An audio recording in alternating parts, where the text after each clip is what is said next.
کچھ لوگ پسند نہیں ہیں. مثال کے طور پہ کسی کو نیا جاب پر آیا, 4 لوگ پرانے تھے, ان کو یہ بندہ پسند نہیں آیا, اب اس کو آگے بڑھنے ہی نہیں دینا ہے. اب جناب شکایتوں پہ شکایتیں, یہ پلاننگ وہ پلاننگ, اس کی غلطیاں, دوربین لگا دی اس کے اوپر, اٹھتا کب ہے, سوتا کب ہے, جاگتا کب ہے, بیٹھتا کب ہے, چھینکتا کب ہے. یار دوربین تو آپ کسی پر بھی لگا دیں نا.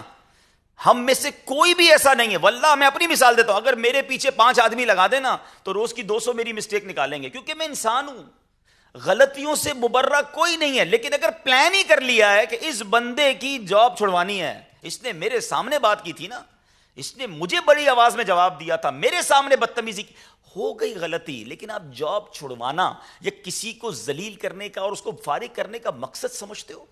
پیچھے پوری فیملی ہوتی ہے, وہ بعض اوقات پوری فیملی کا اکیلا کمانے والا ہوتا ہے.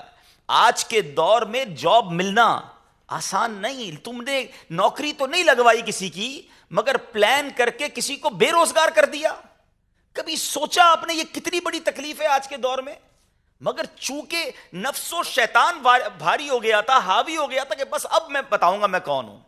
کر لو گے, نہ ایچ او ڈی کو پتا چلے گا, نہ مجلس کو پتا چلے گا, اور آپ نے رپورٹ بھی ایسی بنائی کہ بندہ کہے گا فارغ ہی کرو بھائی, آدمی بالکل ٹھیک نہیں ہے. لیکن وہ رپورٹ بنانے والا سوچے کہ یہ دیانت پر مبنی ہے یا یہ دشمنی پر مبنی ہے, یہ سوچے. کیونکہ وہ پوری فیملی جب رات کو روئے گی, وہ بچے جب رات کو بھوکے سوئیں گے یا اس کے والد کی تکلیف دیکھیں گے, تو یہ وہ ہائے ہے. بد دعا کرنے کے لیے ہاتھ اٹھانا ضروری نہیں ہے.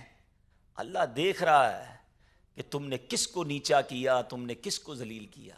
زندگی ایسی گزارو کہ ہاتھ پکڑنے والے بنو.